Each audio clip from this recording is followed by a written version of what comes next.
Well, welcome back. Now, I'd like to clarify one thing before we move on, and that's these positions in the trophic level can kind of be mixed around depending on how you're organizing your food chain.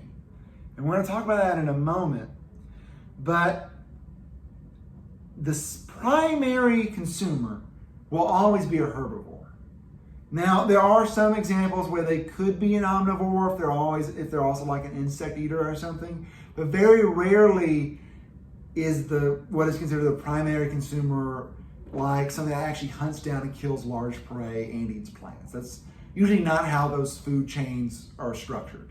It's typically always a herbivore. Now, the rest of it though can be anything. It can be like your secondary consumer could be a carnivore like the snakes, or it could be an omnivore. Or it could be and your tertiary could be a true carnivore, or it could be an omnivore like tegu. It's not always just these positions in the trophic level are not always just herbivore, carnivore, omnivore. It can be flipped around. The only way that it can be flipped around is having a carnivore as your primary consumer, because they don't eat plants by definition. So that one doesn't work. But the other positions can be flipped around. As long as that animal eats the thing in the level below it, you can put it up in the pyramid that way. And that's what we're going to talk about in a moment. And how we're structuring that is through what's called the food webs, which we're going to talk about soon, don't worry. So a food chain, that is a series of organisms living within an ecosystem, and it shows how energy and matter move from one thing to another within the food chain. Basically, it shows what eats what. Now, a food web, though, is its more complex brother. And how that works is it is basically it's not just the what eat what's, it's the what competes with what lives next to what, everything. The food web shows the entire ecosystem and all of the living relationships within it, while the food chain is just a small itty bitty piece of that ecosystem. About 4 or 5 things within that ecosystem, while the food web is everything that lives within it. So it's a much more complex, but also a much more educational version of it. So this right here is an example of a food chain. And I have one of its members within that picture with me right now. So unfortunately, I wasn't able to bring my ball python because he is going through his shed right now. He's going through his shedding process. And when snakes are doing that, they don't really like to be handled or moved around, which is fair. I can understand that. So to make sure he's comfortable and happy, and also to make sure I'm comfortable by not having a grumpy snake possibly wanting to nibble on my hand, I left him where he was inside his little enclosure to relax and finish shedding. But I did bring another of my little friends. This right here is a king snake, the same one shown in that picture right there in the top of that food chain. This right here is my Arizona mountain king snake. His name is Phoenix. You know, Phoenix, Arizona. I'm very clever like that. Now, for the food chain I made, he is considered the tertiary consumer. He is at the top of this food chain. So remember that for what comes. Sorry about that. His tail almost went in my mouth, and I was not expecting that or appreciative of it. Now, you never know what animals are going to do. You never know what they're going to do. So, but lost my train of thought with that. All right, so for the food chain, you start with the first trophic level, and that is the producer. So in this example, it's grass again. From there, you have what eats the grass. So for our secondary consumer, we now have a grasshopper. That is an insect, eats grass, grasshopper, names. Anyway, from there it gets eaten by mice or by rodents. That right there, the mouse in this example, is a secondary consumer because it's eating that primary consumer. Then we have the top of the trophic levels, which is our tertiary consumer, which is our Arizona mountain king snake, who is behind me right now. There he is. Yep. Now, this is only a small section of the actual ecosystem and a small part of all the relationships you'd actually see. Because in the real world, these animals aren't only just eating one thing. Like, first off, the first problem with just a little food chain is there are more animals that live in that ecosystem that are shown in this little segment. And these animals don't just eat one little thing. They're usually eating a lot more different things, unless we're talking about pandas and koalas and other specialized eaters, but later video.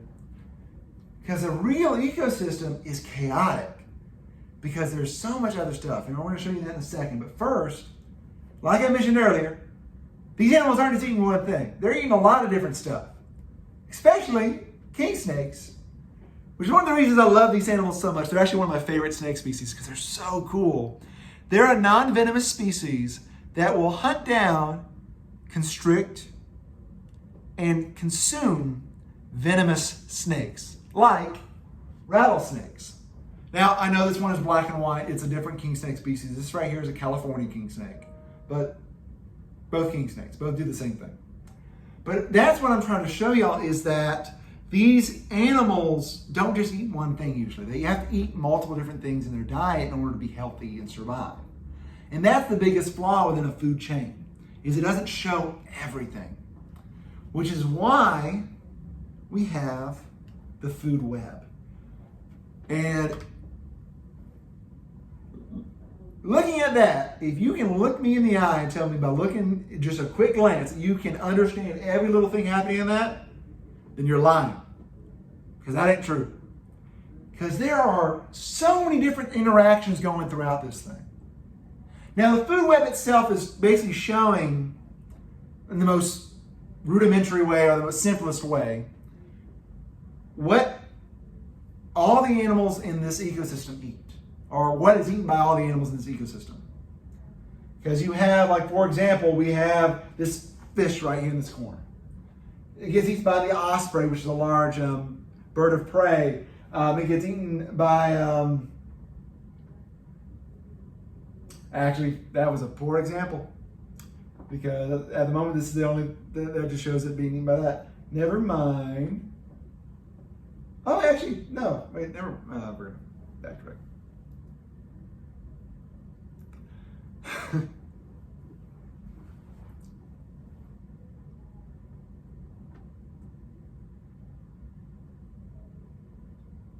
So our first example is, let's choose the mouse. Let's keep with the mouse. So, for example, this mouse is eaten by the red-tailed hawk, eaten by the bullfrog, eaten by the king snake, eaten by the fox. There's all these different things that eat this one animal. Just like how it eats a bunch of different stuff too. So it's not just showing you what animals are eating, but it's also showing you what animals are competing with each other. And that's another important relationship we have to remember within ecosystems is this red-tailed hawk wants to eat this mouse. So does the bullfrog and the king snake. So they all have to compete to be the first one to eat that mouse. Same as, even more complex, other red-tailed hawks will want to beat other red-tailed hawks to eat that mouse too.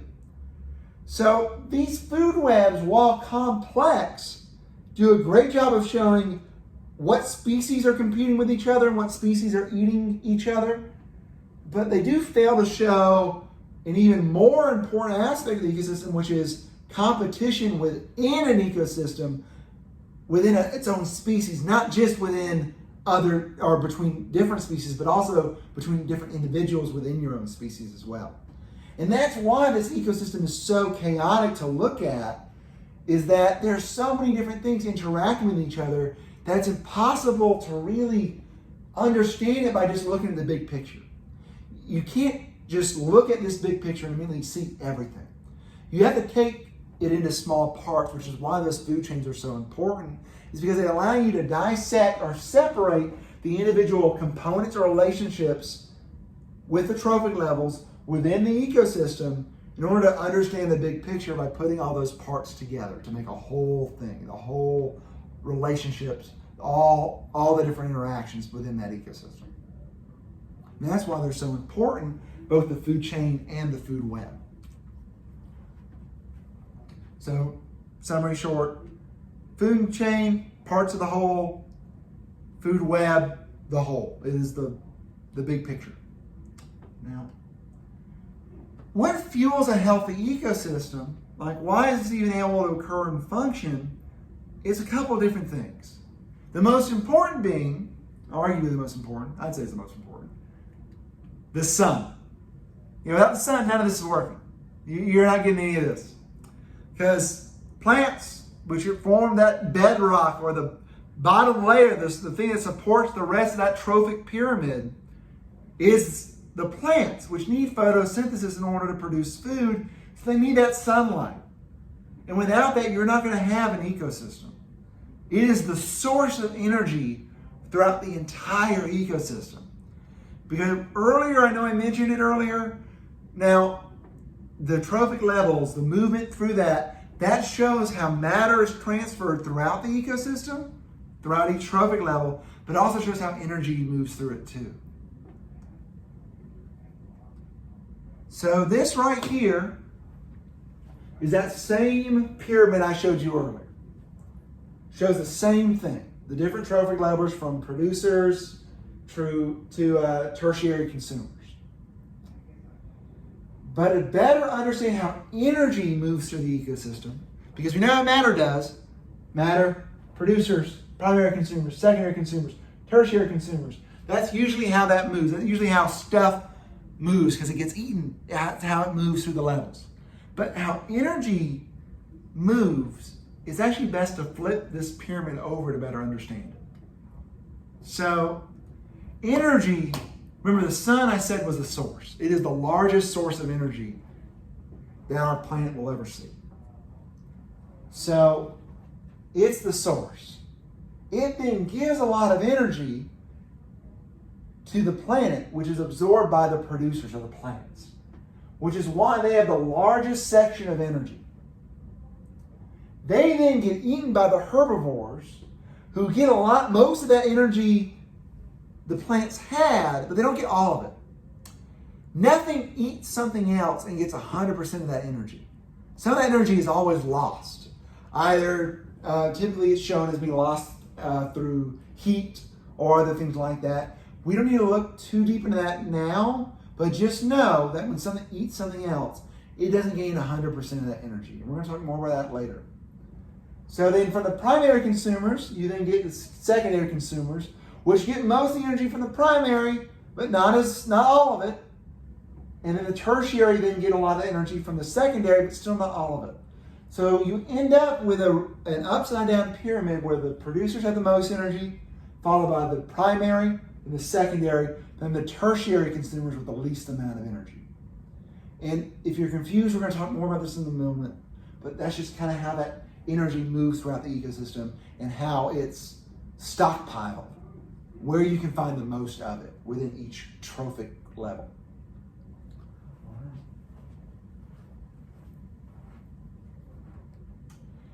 Now, just like this shocked lemur, I know you're all going to be very shocked and maybe even feel a little betrayed. Because what I told y'all wasn't exactly true. The broad concepts were correct, but there are holes in the picture. There are things missing that were ignored by those diagrams and even myself while I was talking to y'all. So bear with me. I know you're going to be shocked.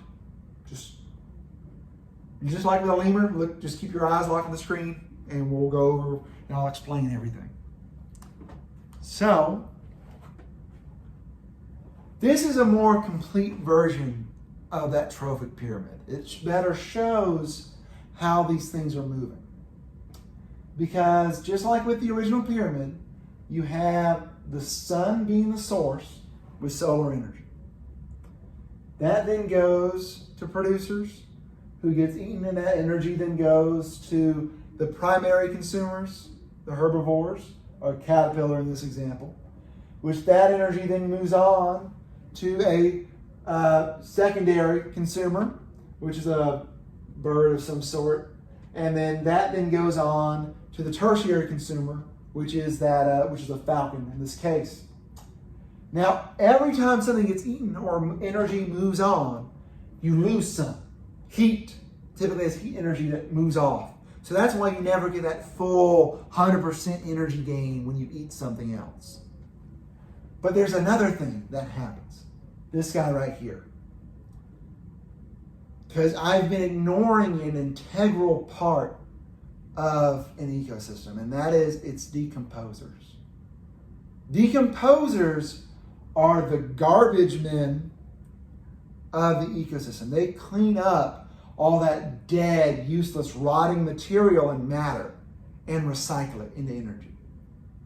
Because remember, tertiary consumers, they don't typically get consumed by anything. So when they die, how does their matter get recycled? How does this actually become a true cycle? True cycle instead of just a one-way path. Because matter cannot be created or destroyed. It has to come from somewhere. So it can't just pop up magically and then move on. Something has to take up all that dead, useless matter, break it down in order to bring it back over to the beginning of this cycle, in order to fertilize plants and other things like that, which is why decomposers are so important. Now, decomposers, they're like fungus, bacteria, things like that. Now, which also means they're heterotrophs. I know that word just kind of encompasses everything, doesn't it? Basically, if you don't make your own food, you're a heterotroph. So decomposers, since they are taking dead material, eating that and breaking it down, they are consuming it. So they are considered a heterotroph. Now, and that's the only way that this energy and heat and this energy and matter continue to be recycled is because of these extremely important decomposers. Which is confusing, I know, since they haven't been seen in any of those diagrams. And that's why they're kind of considered something outside of the normal trophic levels, because they consume or break down every level. It's not just one thing or even just two levels that they typically consume or break down. It is all of them. They break down all living things, which is why they're ignored when shown that trophic pyramid, or at best, there'll be a little like a circle or a rectangle somewhere to the side, outside of that pyramid that you'll see them, because they interact with every level of the pyramid. Now, I know I've given you a lot to think about there in this video. So real quick though, confused monkey, just look at that, and also cute little snake. Feel better? All right. So, because I'm going to ask y'all to use your brains for a little bit longer. Now, here's our little critical thinking question. So, if primary consumers get the most energy from the sun by eating plants, if they hold the most energy of the trophic level after the producers then why are we not all herbivores? I mean, if herbivores have more energy because they're eating plants, why do we eat? Why is not everything a herbivore? Why are things omnivores and carnivores? Why are we not just herbivores? And that's where we actually start looking at things that get a lot more complex.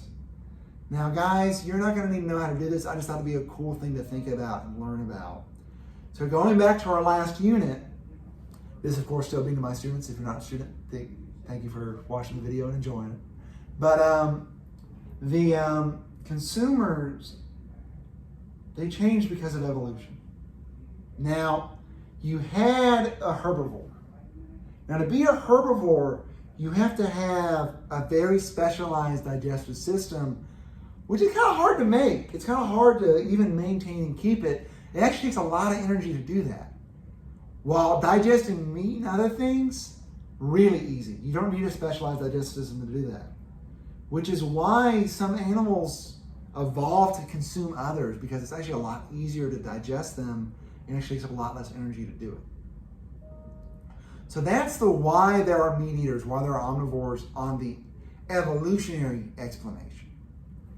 But if we're looking at things from the ecological point of view, that's because without meat eaters, without something consuming these guys, you're not going to have trophic levels. You're not going to have a cycle of movement of matter. You're not going to have movement of energy or a flow of energy. Everything's going to stop, stay stagnant, and never move on. So you can't have a functioning ecosystem without the meat eaters, because otherwise everything just halts right here and never moves on. And that's also why that if everything gained 100% of energy, there would be no reason to eat, because you'd get all your energy immediately. You wouldn't have to continue to eat things. So that would also cause the ecosystem to break down and stop. That would stop that flow of energy and flow of matter, which allow our natural world to, occur. Like, it's the only reason this thing keeps running. It's the only reason nature keeps running. So that's why things have to keep moving that way. And that's why there has to be consumers, and more specifically, carnivores. More specifically, omnivores and carnivores, in order to keep that train moving.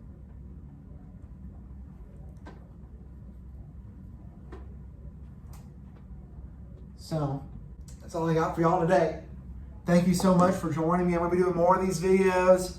I'm probably going to do some more where I'm taking a specific animal, like this little fella right here. This is the wrong end. Sorry, he's down my shirt.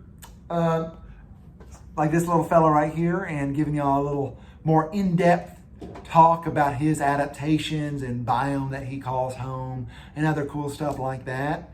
But I hope you enjoyed our little intro into ecological relationships, and I hope it interests you. I hope you go on and look up more stuff like this, learn more about this stuff, because it is so fascinating, and we haven't even gotten to the tip of the iceberg. I mean, the tip of the iceberg is nowhere even in sight.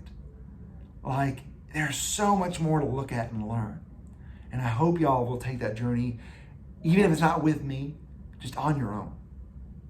So thank you all for joining me. I had a blast. I hope you did too. I look forward to talking to you again. Have a good rest of your day and enjoy yourselves.